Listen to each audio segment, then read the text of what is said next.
इंद सद्वंदियाणं तिहुवणहित मधुर विशदवक्काणं अंतातीत गुणाणं नमो जिणाणं जितभवाणं। हम सभी पंच अस्तिकाय संग्रह का अध्ययन कर रहे हैं और इसमें हम पुद्गल अस्तिकाय का वर्णन कर रहे हैं। पुद्गल अस्तिकाय का वर्णन करते हुए हम गाथा 80 पर आ गए हैं। गाथा 79 में हमने ये पढ़ा था कि शब्द जो है पुद्गल स्कंद की पर्याय है। शब्द परमाणु में शब्द नहीं होता है, शब्द पुद्गल स्कंद की पर्याय है। और ये कैसे है इसका भी बहुत अच्छी प्रकार से स्वाध्याय किया था। आज हम गाथा 80 में परमाणु एक प्रदेशी होता है, ये हम सब जान गए हैं कि निश्चय न से पुद्गल जो है वो एक परमाणु है, पर उपचार से बहुप्रदेशी पने की शक्ति होने के कारण और स्कंद बनने के कारण उसे अस्तिकाय में गिना जाता है। ये हमें अब मालूम पड़ गया है अच्छी तरह से। तो परमाणु के एक प्रदेशपना होने का क्या क्या लाभ है, क्या क्या इसमें बातें हैं, ये कुंद कुंद स्वामी ने गाथा में बताया है और फिर उसका बहुत सुंदर स्पष्टीकरण टीका में अमृतचंद स्वामी ने किया है। गाथा पाठ करते हैं। णिचो नाण वगासो णा सा वगासो पदे सदो भेदा खंदाणम पीय कत्ता पविहत्ता काल संखाणम। पदे सदो प्रदेश द्वारा णिचो अन्व्यार्थ पढ़ रही हूँ। पदे सदो प्रदेश द्वारा णिचो परमाणु नित्य है। णाण वगासो अनवकाश नहीं है। णा सावकाशो सावकाश भी नहीं है। खंदाणाम भेदा स्कंदों का भेदन करने वाला है। पी या कत्ता तथा संघात करने वाला है। और पविहत्ता काल संखाणम काल तथा संख्या को विभाजित करने वाला है, अर्थात काल का विभाजन करता है और संख्या का माप करता है। अब इसमें कितने पॉइंट आए कि जो परमाणु है वो एक प्रदेश वाला है और परमाणु नित्य है, पहला पॉइंट। अनवकाश नहीं है, दूसरा पॉइंट। सावकाश नहीं है, तीसरा पॉइंट। स्कंदों का भेदन करने वाला है, चौथा पॉइंट। संघात करने वाला है, पांचवा पॉइंट। काल तथा संख्या को विभाजित करने वाला है, अर्थात उनकी काल का विभाजन करता है और संख्या का माप करता है, छठा पॉइंट। छठा पॉइंट थोड़ा सा समझने में टफ है और गाथा काफ़ी लंबी हो जाएगी, इसलिए हम इसके केवल 5 पॉइंट ही पढ़ेंगे। संघात करने वाला स्कंदों का यहाँ तक पढ़ेंगे। अमृतचंद आचार्य किस तरह टीका में इसका स्पष्टीकरण करते हैं, एक्सप्लेनेशन करते हैं, ये हम देखते हैं। टीका पाठ करते हैं। यह परमाणु के यह गाथा 80 परमाणु के एक प्रदेशी पने का कथन है। इसमें बताया गया है कि परमाणु एक प्रदेशी है, तो जो परमाणु है वह वास्तव में एक प्रदेश द्वारा, जो कि रूप स्पर्श रस गंध वर्ण आदि गुण समानने वाला है, उसके द्वारा सदैव अविनाशी होने से नित्य है। कहते हैं आचार्य अमृतचंद स्वामी बता रहे हैं कि जो परमाणु है वो एक प्रदेश वाला है और उसमें स्पर्श रस गंध वर्ण है, ये गुण हैं। एक प्रदेश के द्वारा वह कभी नाश नहीं होता है, अविभागी है और सदा नित्य हमेशा रहने वाला है। उसके और अधिक भाग नहीं हो सकते और अधिक टुकड़े नहीं हो सकते, इसलिए वो अविनाशी है एक प्रदेश होने के कारण। पहला पॉइंट समाप्त हुआ। दूसरा पॉइंट था अनवकाश नहीं है। वह वास्तव में एक प्रदेश द्वारा उससे प्रदेश से अभिन्न अस्तित्व वाले स्पर्श आदि गुणों को अवकाश देता है, इसलिए अनवकाश नहीं है। कहते हैं आचार्य कि वह यानी वह कौन परमाणु वास्तव में एक प्रदेश वाला है, एक प्रदेश वाला है और अपने से अभिन्न यानी कि अभेद अस्तित्व वाले, अपने से अभेद अस्तित्व यानी हम जानते हैं, पीछे हमने पढ़ा है कि द्रव्य और गुण आपस में अभेद होते हैं और दोनों का एक ही अस्तित्व होता है।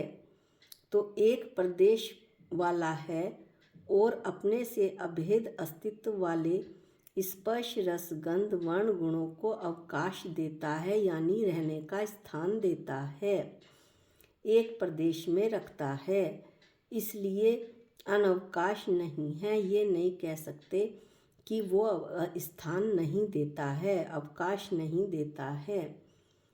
ये दूसरा पॉइंट पूरा हुआ।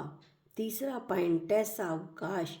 वह वास्तव में एक प्रदेश द्वारा दी आदि प्रदेशों का अभाव होने से स्वयं ही आदि, स्वयं ही मध्य और स्वयं ही अंत होने के कारण अर्थात निरंश होने के कारण सावकाश नहीं है। दोनों बातें बता दी कि अनवकाश नहीं है और सावकाश नहीं है। सावकाश कैसे है कि परमाणु सिर्फ एक प्रदेश है, उसका क्षेत्र एक ही प्रदेश वाला है, दी आदि प्रदेश उसमें नहीं हो सकते। दो प्रदेश होते ही संख्यात असंख्यात अनंत प्रदेशों का अभाव है। अगर ये प्रदेश हो जाएंगे तो इसका मतलब है कई परमाणु मिल जाएंगे और फिर वो परमाणु परमाणु ना रहकर स्कंद बन जाएगा। इसलिए परमाणु एक प्रदेश है और इसमें इन संख्यात असंख्यात अनंत प्रदेशों का अभाव है। ये हमने पहले भी पढ़ा था कि एक प्रदेश है वही उसी की शुरुआत है, उसी का मध्य है उस प्रदेश का और वही अंत है। यानी परमाणु आकाश के जितने स्थान को घेरता है वही उसका आदि है, वही मध्य है, वही अंत है। इसका मतलब हुआ कि उसके और अंश निरंश होने के कारण यानी उसके और अंश नहीं हो सकते, इसलिए वो सावकाश भी नहीं है, क्योंकि वो एक प्रदेश के अलावा अन्य प्रदेशों को अवकाश नहीं देता है। अब आगे कहते हैं कि परमाणु स्कंदों का भेदन करने वाला है। वह वास्तव में एक प्रदेश द्वारा स्कंदों के भेद का निमित्त होने से अर्थात स्कंदों के बिखरने टूटने का निमित्त होने से स्कंदों का भेदन करने वाला है। क्या कहते हैं आचार्य कि परमाणु एक प्रदेशी है और स्कंद स्कंद यानी बहुप्रदेशी, पर जो परमाणु में बहुप्रदेशी होने की शक्ति है, कई परमाणु मिलकर स्कंद बनाते हैं, तो उन स्कंदों के टूटने में भी यह निमित्त है। कैसे निमित्त है?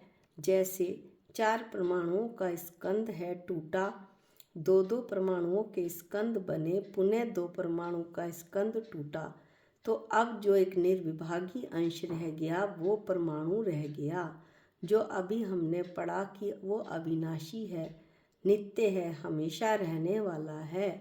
यदि इसके भी अंश हो जाएं परमाणु के और ये भी खत्म हो जाए तो फिर स्कंदों का स्कंद बनेंगे कैसे? दोबारा इस जो है संघात कैसे होगा? संघात यानी परमाणुओं के मिलने से जो स्कंद बनते हैं उन्हें संघात कहते हैं। तो यदि ये परमाणु जब स्कंदों का भेदन होते होते ये एक परदेशी परमाणु निर्विभागी जिसका कि भेद ना हो सके ना बचे, तो फिर स्कंदों का वो परमाणुओं का संघात होकर स्कंद कैसे बनेंगे। इसलिए एक प्रदेश पने के कारण वो स्कंदों के भेदने में निमित्त है, ये आचार्य ने बताया। अगली बात तो आसान है कि ये संघात करने वाला है वह वास्तव में एक प्रदेश द्वारा स्कंद के संघात का निमित्त होने से अर्थात स्कंदों के मिलने का रचना का निमित्त होने से स्कंदों का करता है। कैसे, ये हम बहुत बार पढ़ चुके हैं कि परमाणु एक प्रदेश निश्चय से जो पुद्गल है वो एक परमाणु होता है वाला ही, वो अनेक परमाणु ही होता है और एक प्रदेशी ही होता है। लेकिन परमाणु आपस में मिलकर स्निग्ध और रुक्ष गुण के कारण आपस में मिल जाते हैं, उनमें ऐसी शक्ति होती है और बहुप्रदेशी हो जाते हैं। बहुप्रदेशी जो परमाणु मिलकर बनते हैं उसका नाम स्कंद होता है। स्कंदों के संघात में ये परमाणु ही निमित्त है। यदि परमाणु ना हो तो स्कंद मिलेंगे ही नहीं, स्कंद की रचना ही नहीं होगी। इसीलिए पुद्गल को अस्तिकाय में लिया है क्योंकि इसमें बहुप्रदेशी होने की शक्ति होती है। काल भी एक प्रदेशी है लेकिन उसमें बहुप्रदेशी होने की शक्ति न होने के कारण उसे अस्तिकाय में नहीं लिया गया है।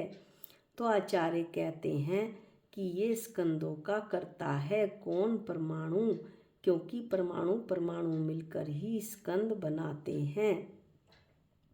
इस तरह से हमने 5 पॉइंट पढ़े कि परमाणु नित्य है, अनवकाश नहीं है, स्पर्श रस गंध वर्ण आदि गुणों को अवकाश देता है, सावकाश नहीं है क्योंकि एक ही प्रदेशी है, संख्यात असंख्यात अनंत प्रदेशों का इसमें अभाव है, इसलिए सावकाश नहीं है, स्कंदों का भेदन करने वाला है, यानी कि स्कंद यदि टूटे तो टूटते टूटते एक निर्विभागी एक प्रदेशी परमाणु पर आकर रुक जाएंगे। यदि वो परमाणु भी खत्म हो जाए तो अगली बार स्कंद कैसे बनेंगे। तथा संघात करने वाला है कौन, परमाणु, किसका, स्कंद का। ये आपस में परमाणु मिलकर स्कंद बनाते हैं। इस तरह से संघात यानी रचना करने वाला है स्कंदों का ये एक प्रदेशी परमाणु। ये हम इसलिए पढ़ रहे हैं, समझ में आता हो नहीं आता कि हम क्यों पढ़ रहे हैं। हम इसलिए पढ़ रहे हैं कि अपने द्रव्य के साथ साथ हमें अन्य द्रव्यों का भी पता चले कि ये पुद्गल अस्तिकाय है, ये धर्म अस्तिकाय है, ये अधर्म अस्तिकाय है, ये काल द्रव्य है और आकाश अस्तिकाय है। इस तरह से हमें ये पता चलता है कि मेरा जो जीव द्रव्य है वो कैसा है। मेरा जीव द्रव्य भिन्न और निराला है, सबसे अलग है, जानने और देखने वाला है, इसमें भगवान बनने की शक्ति है। जैसे परमाणु के विशेष गुण स्पर्श रस गंध वर्ण हैं, वैसे ही मेरे विशेष गुण जानना और देखना है।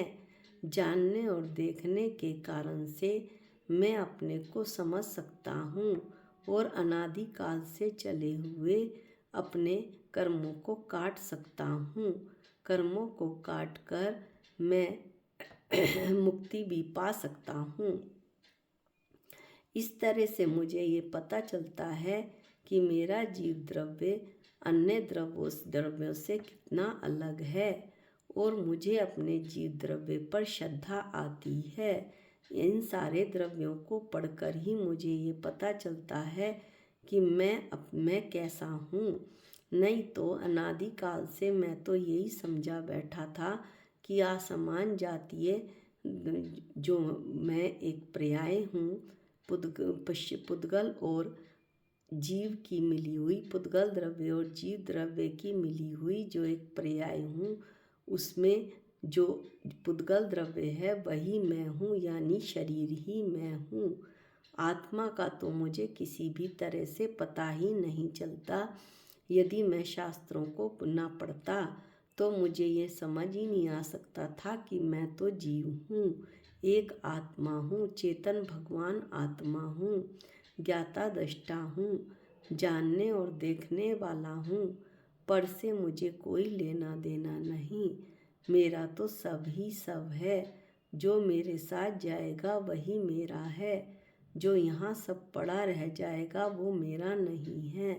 मेरे साथ मेरे आत्मा मेरा जीव जाएगा, मैं जो नित्य और अविनाशी है, तो वही मेरे साथ जाएगा, वही मैं हूँ। ये बात मुझे इससे पता चलती है, और जैसे जैसे पता चलती है मुझे मेरी आत्मा में मेरी श्रद्धा बढ़ती चली जाती है। आज के लिए इतना ही। अगला जो हम पढ़ेंगे गाथा 81, वो अगले वीडियो में पढ़ेंगे।